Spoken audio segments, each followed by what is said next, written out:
This conference will now be recorded. Hey, Trent, all yours. All right. Thank you, Bob. Hi, everybody. This is Trent Euling. I'm with NXP Semiconductor, and I'm actually in our package innovation group, but I am responsible for driving the heterogeneous integration concept in our company through our various business lines, with packaging being a central organization. We're pretty well positioned to have a nice view of IP development and SoC design across the company, and we can see opportunities where for perhaps a heterogeneous integration strategy could be used using a chiplet approach, whether it's internally designed and developed chiplets or sourcing our external IP through chiplets. So that's my perspective, is actually from the packaging group, but I do work a lot with our architecture, SoC, and IP development teams.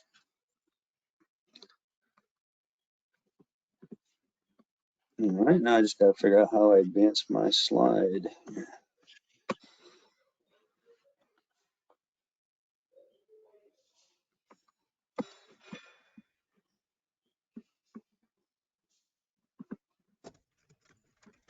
Oh, here we go. No, that's not it.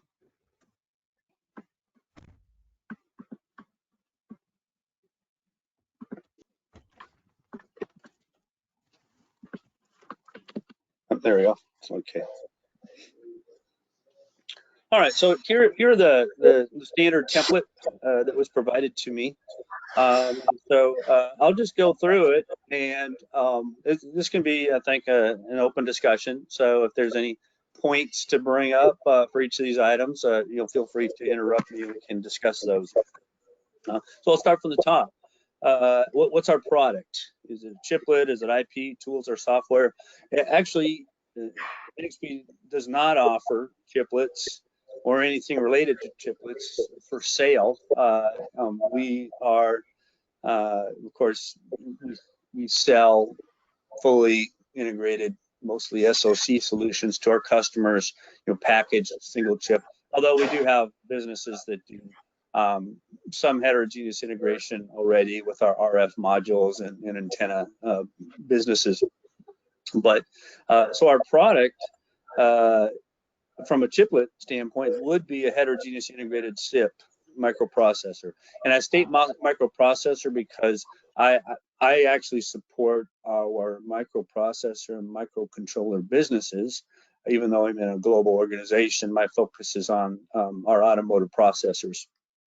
And so from the perspective of automotive processors, we're looking at integrating processor cores, various. We can do application processors cores along with our central processor cores. Include some digital IP. Analog IP is very important. It's something with the advanced nodes that we see some opportunities for procuring IP in the analog IP space in the chiplet form. Low latency memory is also something very interesting to us, and that's a bit of a different application because it wouldn't necessarily be something like a bunch of wires interface, but more of a a direct memory interface, and it needs to be low latency. And so doing a side-by-side configuration isn't very helpful for us. It's more of a face-to-face or close to face-to-face type configuration, and then also included in our heterogeneous integration, we would also include any kind of decap requirements in the package. And so we're more of a consumer of chiplets and not a supplier of chiplets, but we are actively working on how we can integrate chiplets into our product portfolio. And as I said, mostly automotive processors from my perspective. Our product status, we actually have one product in qualification right now, which is a core processor, an applications processor, and memory. And the processors are using the NXP internal diport interface, which is similar to the bunch of wires. It doesn't have the bandwidth that the bunch of wires offers, but it has enough for us. And and there's, I think some of the development of our die port, was shared with the BOW team early on. And so we've probably built several thousand of these. We're in qualification right now, and this product will launch at the beginning of next year. We'll start our volume ramp. We do have several products in concept phase. We have a Wi-Fi business, and so we're also looking at how we can integrate our Wi-Fi chips in the form of chiplets into some of our other processors that might go into vehicles or Internet of Things. Which brings me to the next category here, the target customer types. Our primary target is automotive, and these products would be automotive grade 2. There's not really a need for auto grade 1 or auto grade 0 for these, because most of them are going to be in the cockpit or around the interior body of the vehicle, not in the engine controller compartment or down around the transmission or anything like that. It's not powertrain. It's more body electronics and zonal controllers and things like that. And many of our products actually cross over into the industrial and IoT space. And so this is, I mentioned the Wi-Fi earlier. That's pretty important in industrial and IoT, whether it's industrial, well, it's factory or equipment monitoring, or IoT, monitoring your home appliances or home security system and things like that. So the business problem. For us, right now, our key suppliers of IP are not offering chiplets. They're still offering IP, which can be integrated into our SoC. And the reason I say integrated into our SoC, because the cost for NXP to actually tape out separate chiplets, let's say we purchase somebody's IP and we tape out a chiplet, and we incorporate a BOW interface on the chiplet as well as on our main processor. The cost is really prohibitive because of the mass cost. So that's been an impediment for us. Is right now there's just not the availability of the IP that we need in chiplet form. Another business challenge is the packaging cost. To implement some of the very high-speed interfaces, high-speed serial interfaces that we need to maintain the performance of our products, it can result in a higher packaging cost. I am leading a project right now where we're looking at ways to reduce that packaging cost to be more in line with what NXP expects or needs actually to have a viable business case. And then finally, the side-by-side configuration for memory or a bunch of wires type interface, it doesn't solve the latency problem that we have.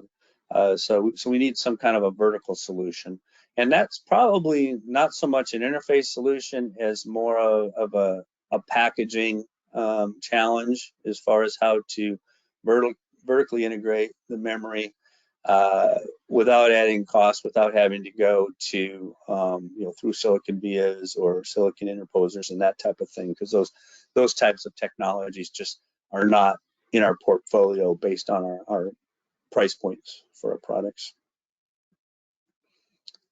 And then finally, some additional comments. We do expect to make more use of chiplets as IP providers expand offerings. I've pointed several of our IP providers to ODSA so they can learn more about the BOW interface with the intention to encourage them to use that and to start offering IP as a chiplet, not only for NXP, but also then they would have IP that they could sell to others in the industry as well in a chiplet form.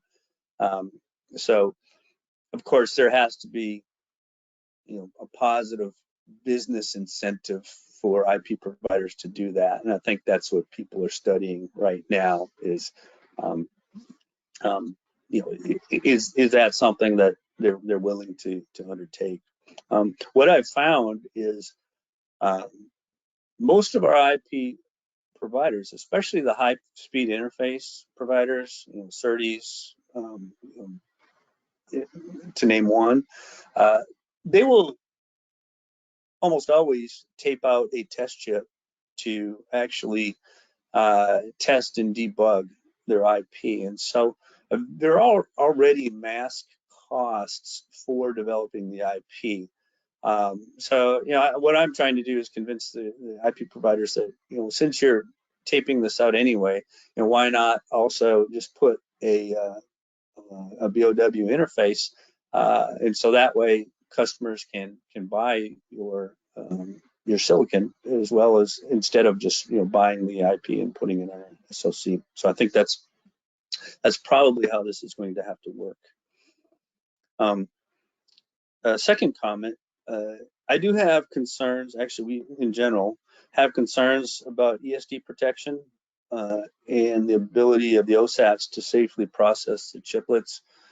Trying to remember, I think right now in the BOW spec, it might be still, what is it, 100 volt CDM and still maybe 250 volt HBM. I can't remember off the top of my head. But actually those numbers, are considered maybe a little bit high, requiring maybe a little bit of extra energy, for the IOs because of the ESD protection requirements. And so I know that, UCIe, for example, they're trying to push down to, sub 25 volt CDM. And actually our internal work, the product that I had mentioned with the internally developed diport interface has pretty low ESD protection as well. I believe it's 50 volt CDM, and it's actually in a wire bond chip. So I've been in contact with our factory. I've been working with our factory to determine if we have any issues with that 50 volt CDM protection. So far, with several thousand parts built, our product engineers are telling me they haven't seen any ESD related failures. But at the same time, the factory tells me they really don't know how to really measure and guarantee that they could not have an ESD event. And that's with a wire bond chip. The greater concerns are the panel level or wafer level processes. With this type of low ESD protection, I've been in discussion with all the major OSATs, and they're also aware of where the industry is trying to go as far as the CDM, pretty much eliminating HBM on the chip-to-chip interfaces and only having CDM. And again, they're not completely comfortable with it from what I ascertained, and not sure how to measure it or be sure that we have a process that is capable of keeping these chiplets safe until they're incorporated into the final package. And then finally, we do prefer a scalable solution. A full-blown BOW and certainly UCIe might be overkill in some applications for what is really needed for the interface. I think BOW is scalable, but even at the low end of it, it still might be a little bit overkill for what we need. But that's kind of a minor issue, I think, because the components are there, and if it is a little bit more than what we need, it's really not taking up a whole lot of space or power for us. So that is all I have today. So I'm open to any questions or comments regarding what I've shared. Hi, this is Shahab. Thank you very much. This was great. I have one question in general. When you say BOA and UCI might be overkill, can you elaborate a little bit more? What's the speed and bandwidth that we need, or from what perspective you see that it's actually overkill? Um, yeah, it's, like I said, it's probably slightly overkill. For example, uh, the product we have right now with the communication between the core processor and the application processor, I believe that's like an 8-lane, uh, 16 megabit um, connection. It's not real high bandwidth. And I think that, in speaking to our architecture, folks, when we discussed and I'd have to look at my notes, when we discussed, for example, the Wi-Fi chiplet, that again was maybe a 16 megabit requirement at the upper end. As far as the bandwidth, I'd have to go look through my emails and the notes. I'm not completely familiar with what the requirements were and what the minimum BOW is. It was stated to me as I was promoting a BOW. It was stated to me that it was too much. But I can find that. I can get the exact numbers if you like. Thank you. Thank you very much. So Trent, I have a question about your comment about chiplet solution can result in higher packaging cost. Mm-hmm. I mean, that's correct if you're looking only at the packaging cost, but there are a lot of trade-off from cost perspective. Are you guys looking at all kind of the potentially the advantages and disadvantages of disaggregation besides the packaging cost? Yeah, in fact, we have we have a cost model that we've used, and it relates to my point about IP suppliers offering chiplets. What really killed it for us for our latest products in 5-nanometer technology was the fact that we would have to tape out our core processor die, and then the essentially the analog die, and it was a long time for us to recoup that mask cost. So yes, we're actually looking at, okay, the mask cost, but then of course with that, in my 5-nanometer node, I have a much smaller die now, right? And so my yield's much better, and my die cost goes down. But it wasn't enough, just because of the tape out costs. It wasn't enough to really be a good business case. Now, if I was able to buy the chiplets and I didn't have to tape out the analog, then now I'm enjoying my reduced die size, better yield, and lower die cost, which will more than make up for any minor package cost adders that I have. Yeah, so that's a great point. I think kind of the IP provider or the new IP chiplet provider, that's one part. There is also monetizing on your chiplet strategy. So if, for example, if within your company you have multiple product that will be using the chiplet, monetizing that is an important aspect as well in your cost analysis. Yeah, that's a very good point. And in fact, that's not something that was considered in the cost analysis, and something that I'm trying to get a handle on, within NXP. I need to get a broad picture of the IP that we're using across business lines, because you're exactly right. We have people, in different parts of the company developing RF IP, for example, independently, right?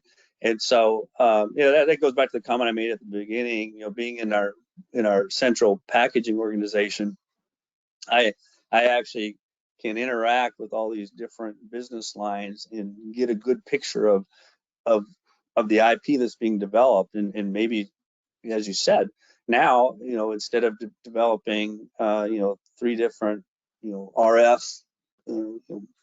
RF blocks that are used on 3 different product lines and 3 different businesses, we can develop one as a chiplet, right? So you're exactly right. Unfortunately, we're not, our cost model isn't sophisticated enough to capture that, but I think that's the direction we need to head. And I think that, I believe that is where the benefits really come, right? Rather than looking at individual product costs, to look more holistically at, portfolio, IP portfolio cost, for example. Great, thanks. This is Bill Chan. You mentioned the vertical solution. Are you thinking about package on package, such as used in almost all of the smartphones?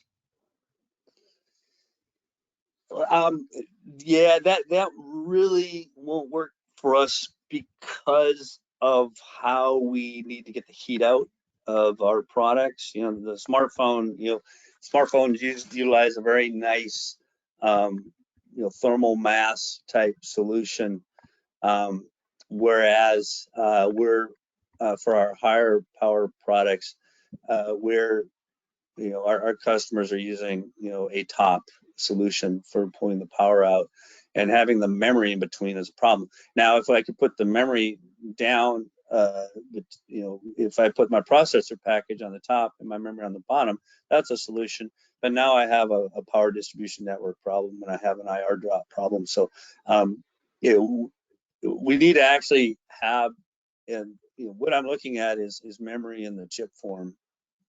And if I'm doing this heterogeneous integration, side by side, how can I also somehow, for example, put a memory chip on the bottom side of the package, a real small memory chip? Can I embed it? Can I get memory that already has through silicon vias, so I can take my power through the memory? Those are the kinds of things we're looking at. Yeah, because package on package thermally doesn't work for us. Well, I think the other way, as like we just said, is that if you do the embedding, that also would be will give this vertical type of configuration.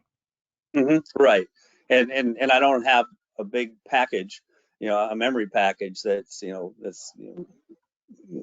it gets in the way of my, it just creates more problems for power distribution, right? So I need to look at it as embedding, somehow integrating a die. Yep. Very, Okay. very close to my core. Yep. Thank you.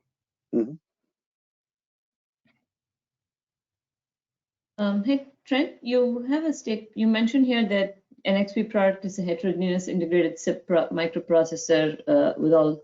So is that a MCM type product you have right now?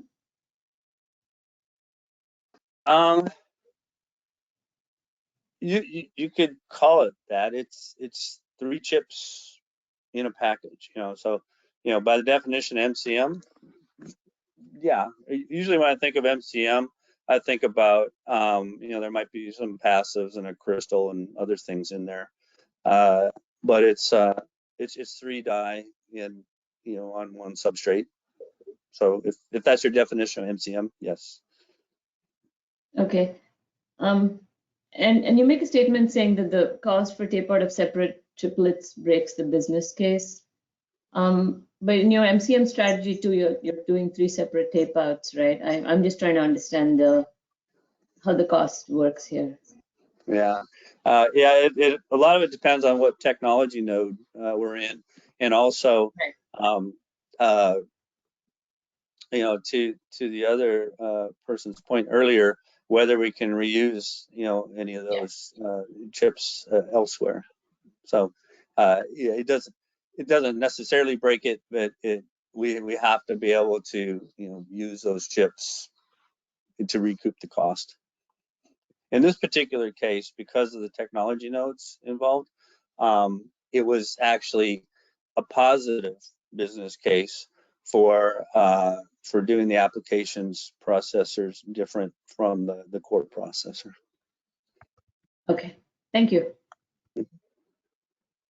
Wait, when you say because of the nodes involved, you mean the nodes were ancient, or that some portion was moved back, could be in an ancient node? Correct. Yeah. I see. This is Mark from Marvel. Just a quick question about automotive. Do you kind of see the automotive industry kind of starting to realize that chiplets are a thing and can be achieved with automotive quality, or do you still see some resistance to it from a risk point of view with different package technology that may not have been proven for years and years and years? Yeah, I think generally the automotive industry is open to chiplets, but with the qualifier, you had mentioned certain package technologies. I've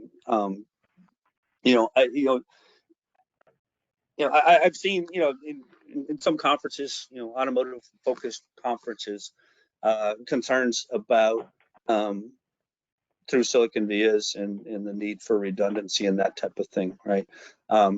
But for the situation where we're doing multiple chiplets on an HDI substrate type application, I don't see any resistance to that.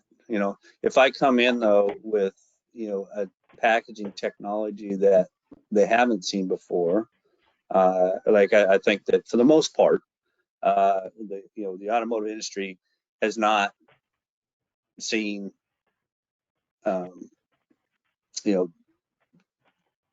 silicon interposers or through silicon vias, right?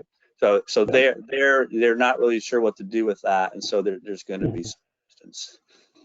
So it sounds like as long as you can kind of meet whatever automotive package requirements there might be, like limiting stack vias and things like that, people are willing to kind of see two chips as not really being that different than one. Exactly. Yeah. You can always go in, with, if you do your homework and have the analysis showing, what your defectivity rate would be and how you're, how you're mitigating that, whether it's redundancy or like you mentioned, very good example, is eliminating stack vias, right? They're open to it, but I think, so for conventional packaging technologies, sure. Again, like I said, for silicon interposers, there's probably gonna be a little bit of resistance, where they want to learn more about it and understand what the modes are. Oh, that's great. Thanks. Trent, related to that, for automotive, are you seeing a need? I think you mentioned the scalable solution preferred, but do you think the bunch of wire and the UCIe, their power efficiency, is not what automotive market is looking at? Do they need a lower power efficiency from the die-to-die perspective? Do you have any insights? Yeah. Yeah, and this is, this gets back to the whole ESD problem. Also, we, being, developing products for the automotive industry, we're really pushing for better power efficiency because of just the power of our processors, right? And if you're an automotive grade 2 at a 105C ambient, we don't have a whole lot of headroom, right? And so we're trying to get every milliwatt we can.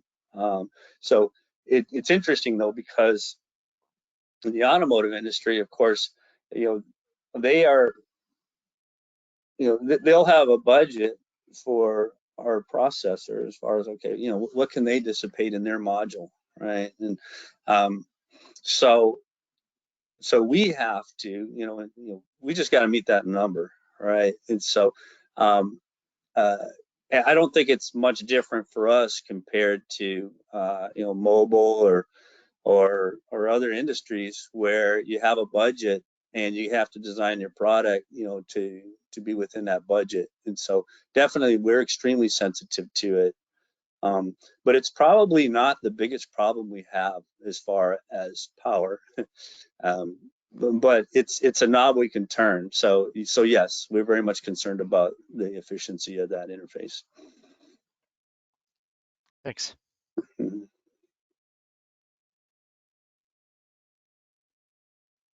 All right. Trent, thank you. Well, thank you, everybody. Thanks for the good discussion. Oh, sorry. Any other questions for Trent before I let this go? So we've got a problem of plenty. I thought each of these discussions could happen in 20 minutes, but clearly that's not the case. Mark Kemmerly has been kind enough to agree to go to next week. So Marek, I'm going to make you the presenter. Okay, thank you. Mark, thank you. So next week I'll only schedule 2. I think Taufik was on, so it's going to be you and AMD, and then we'll just roll. We'll go into 310. Hey, Mike, your proposal I push back to 317. So. Okay, can everyone see my screen? Yes. Okay, perfect. So yeah, my name is Mark Hempel. I work for Analog Devices, and I'm in the CTO's office there. And I want to give you a perspective of what we think on what are business challenges towards using chiplets. So probably not all of you are aware of what ADI does, so I figured I'd just put the slide in here to give you an idea of the markets that we play in.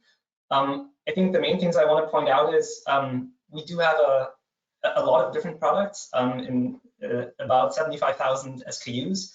And if you look at the revenue and the main, where the market or where the revenue is coming from, there's we're having a big play in industrial, participating in automotive, in comms infrastructure, and in consumer. So that should give you an idea in terms of where we're interested in chiplets.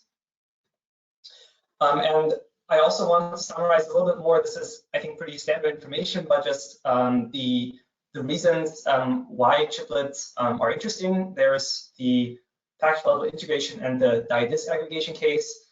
And I think we're seeing, or we're exploring both of these as options and looking at where chiplets can really play a role there. For the package level integration, you have the benefit of the smaller footprint, possibly using less power and offering higher performance since you have less parasitics. For the die disaggregation, I kind of separated this into 2 use cases that we're looking at. One is specifically looking at enabling more digital content.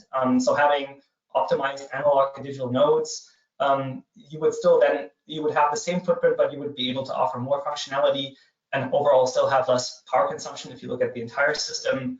And the other reason for die disaggregation would be modularity and scalability. So being able to reuse subsystems and ultimately having fewer tape outs over big families of products. So I want to talk about 2 aspects of challenges. And I tried to summarize this here. ADI, similar to what NXP was just presenting, we don't have any chiplets available on the market that we would be selling. However, the things that we're looking at are both internal use of chiplet technology as well as external use. And to me, they're quite distinct in terms of the problems that they present. So for internal use, I mean that we would be using all our chiplets in the system on our own. And the benefits there, as I just pointed out, would be things like the modularity, time to market, or using optimized nodes. By external use, I mean selling chiplets to others. And one of the possible reasons why you want to do that is that customers are asking for higher levels of integration, and by offering a chiplet, you would be able to help them with that. So I want to go through first the challenges for the internal use, and I'm sorry I'm not using the template here. I'm happy to fill this in later to have a more standardized way to look at this. So going through this, the first challenge for internal use that I can see, and this has been mentioned many times, is the cost. So there is a question around the cost overhead of chiplets in older nodes, and also for lower ASP products. And the cost adders that would come in there would be the packaging cost, test cost, and the silicon area overhead for a die-to-die interface. A separate thing that I've come across internally as being a hurdle to using chiplets is the difficulty in measuring the benefit of reuse of chiplets in kind of an internal, like say, chiplet library. I think when you talk about using chiplets because of yield benefits, it's very, you can easily give a dollar amount to how much you're saving by breaking this up. However, if this is more of a strategic decision, it's kind of difficult, and I haven't seen any good data on from others in the semiconductor industry that kind of point towards what can you save by reusing chiplets across like different business units, for example. Then coming to design, this has been, I think, mentioned last time. There's certainly also from the people I talked to a question about using bunch of wires versus UCIe. I think nobody wants to be like betting on the wrong horse, and I think there, especially to people that are not necessarily in the weeds of like the interfaces, there's more an assumption about compatibility, and everybody just wants to use what most people are using, just assuming that you will have guaranteed compatibility, which is not necessarily true, but that's certainly something that I'm encountering talking to people. And another question in terms of design is IP availability. And so I mentioned before this use case of saying, well, we could now partition systems into an analog section and a digital section, and we could really pick the best nodes for each of these functions. Well, that means that we're going to look at older nodes, and we will need IP for those older nodes as well. And right now, that seems that for the IP vendors that we've been engaging with, there seems to be a focus really on those cutting-edge nodes, like say 3 to 7 nanometers, and the older nodes is something that hopefully will follow at some point. Another challenge in terms of design is towards real-time data and synchronization. So this is looking more at applications like data streams that you would be sending to or getting from like a MIMO array. There have been other standards such as JSD that like a SerDes type interface that is handling those kinds of problems and requirements. And from what we've seen across the industry, there's not really a good answer to a chiplet version of this. So if you wanted to have, say, a high performance or a high speed converter or like a high speed transceiver, to then hook that up to another chiplet, there is not the chiplet equivalent defined for the standards that you have for chip-to-chip versions. And so that is something that would need to be considered. And then fourth here, I mentioned, and Trent had mentioned a similar thing, we're certainly also seeing that UCIe and bunch of wires, for the most part, are shooting for these really high bandwidths, and that it's not necessarily like there are lots of other products that don't need that much performance. So where we're seeing a gap is to basically have something like an SPI equivalent that is die-to-die optimized in terms of power and latency, but really doesn't have the tens and hundreds of gigabits that you would be using for, say, processors and GPUs and things like that.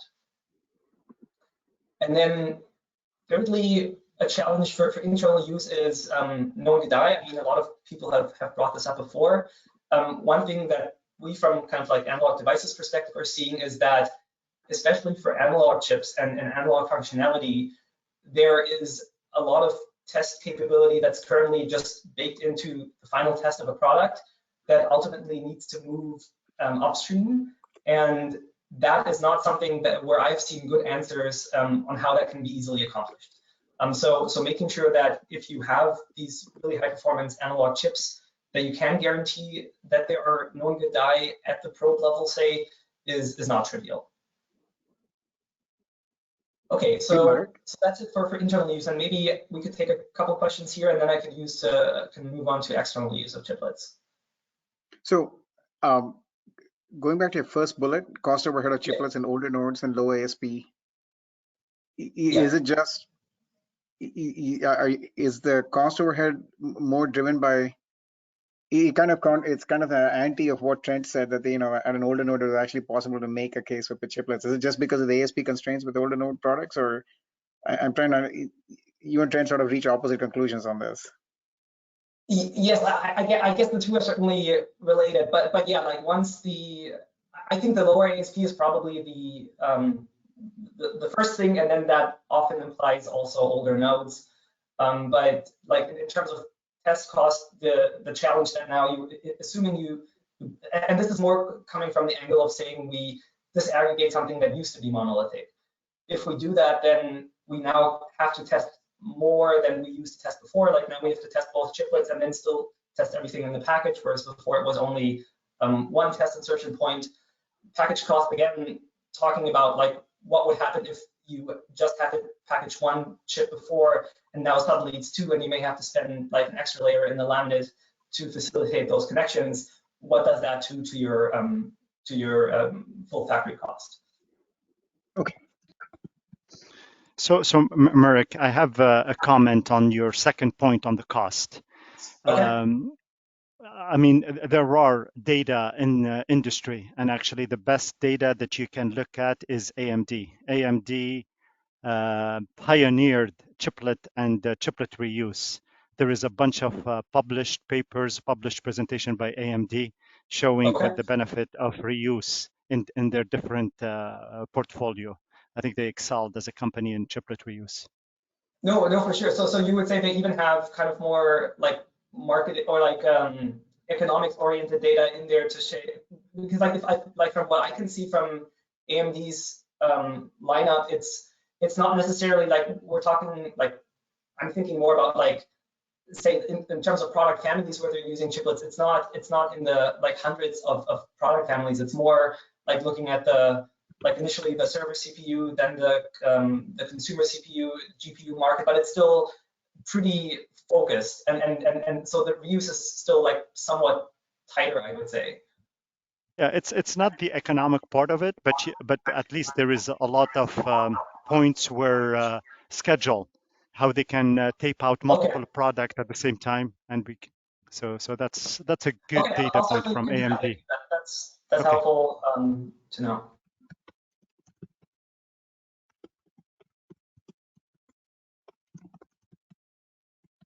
Other questions on this? Otherwise, I'm happy to go to the next slide.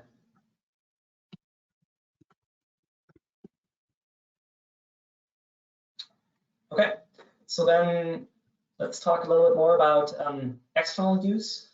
So those are, I think the things I'm mentioning here are kind of like the main aspects I've heard from people that I've talked to in ADI.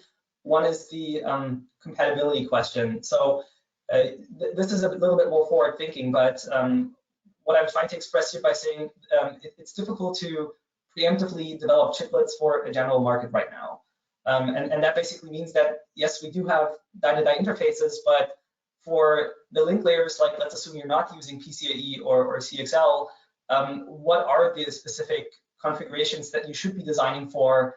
And one of the things that, like for me, seems reasonable is to maybe try to think a bit about kind of performance brackets and performance and power brackets, and thinking about recommendations in terms of what you should be designing for at least the realm that people will need to use your product in, to narrow down the scope and hopefully not have too many diverging solutions once you actually try to connect these chiplets together.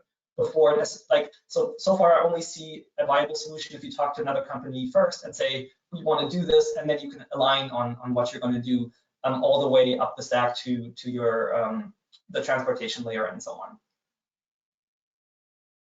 So another question are business aspects.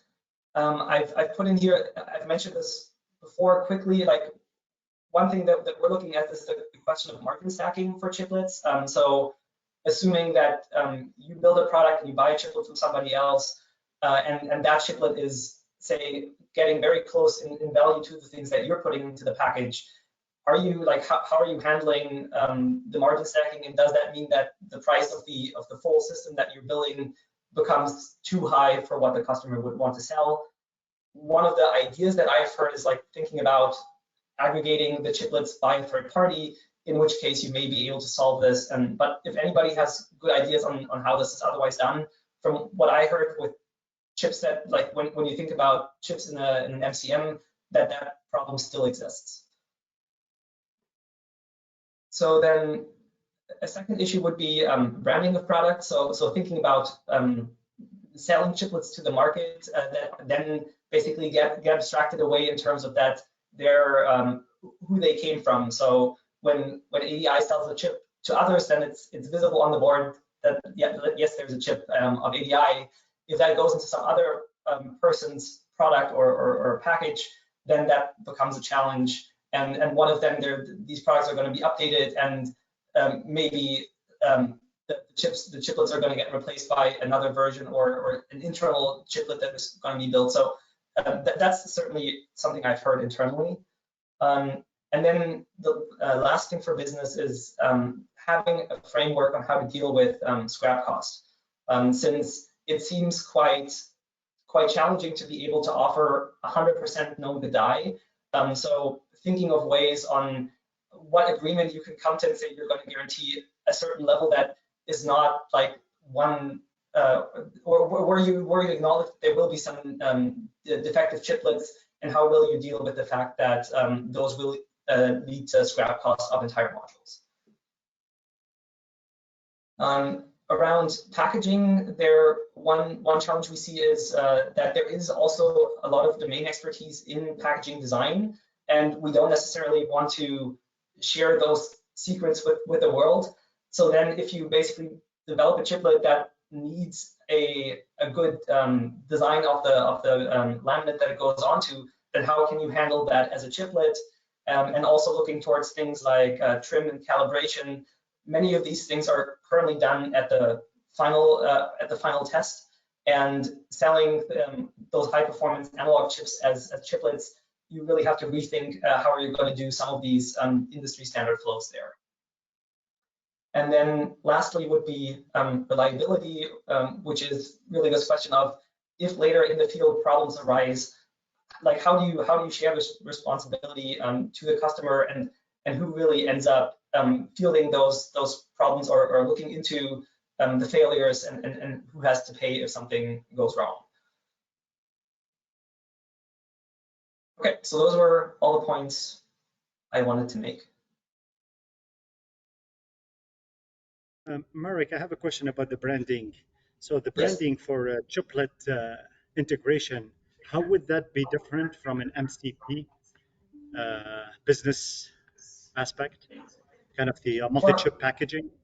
No, it would be probably the same as for like a multi-chip modular package. I guess what I'm trying to say is that by going to chiplets in the, like if the whole industry is moving to chiplets, you'll have more things that get abstracted away into the package that before were never like part of the module. Correct. Yeah. No, I agree.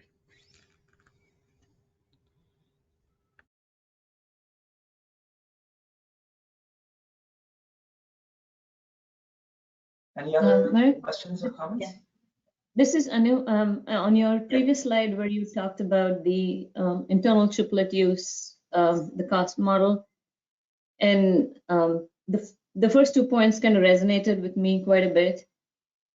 When you have products with lower ASP and older process nodes, and you want to integrate them into a system of chiplets, how do you account for that additional packaging cost? Can you afford that additional packaging cost? It's, it works differently for AMD, where they're in the cutting edge node and you're saving a lot on, you're improving your yield dramatically by going to smaller slices. But this resonates because, Microchip has similar product catalogs.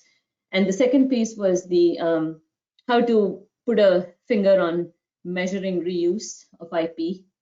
And sort of an opportunity cost. If you didn't have to make that IP custom for every SoC, what is the opportunity cost that you've saved almost, right, by having that design team actually work on something else? So good points. Not that I had the answers, but I disagree with you. Okay, yeah.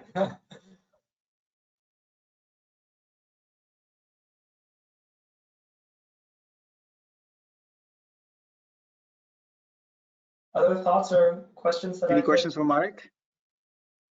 Yes.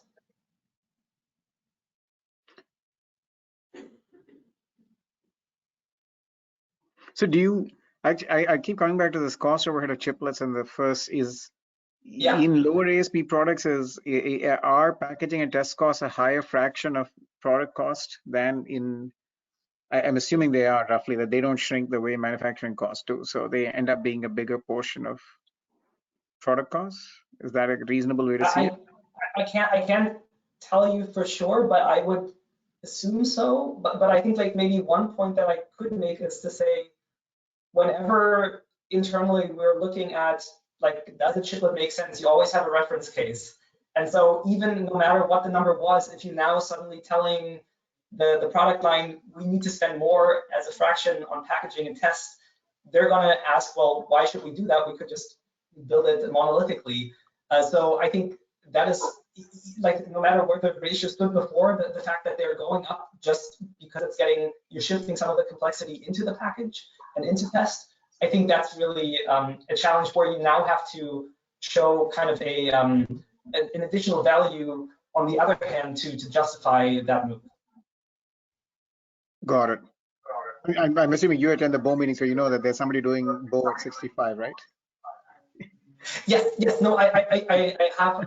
I don't know who or more details about this, but yeah, I've seen it in the press releases that 65 is that Bow is represented in that note.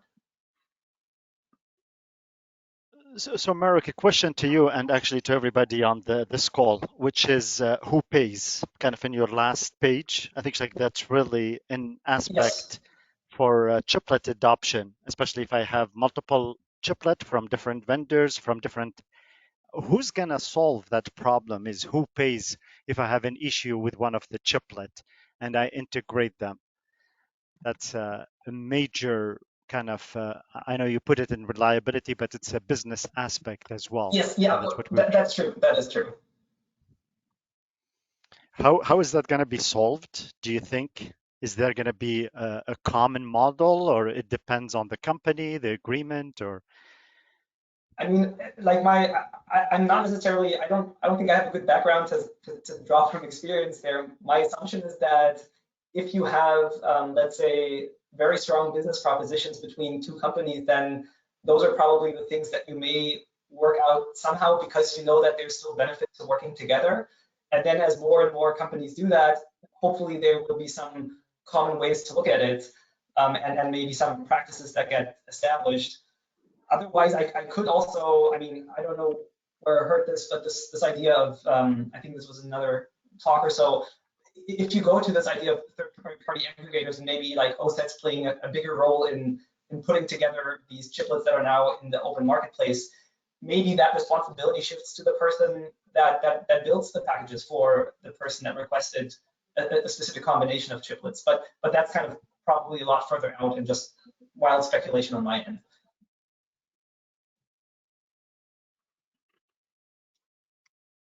All right.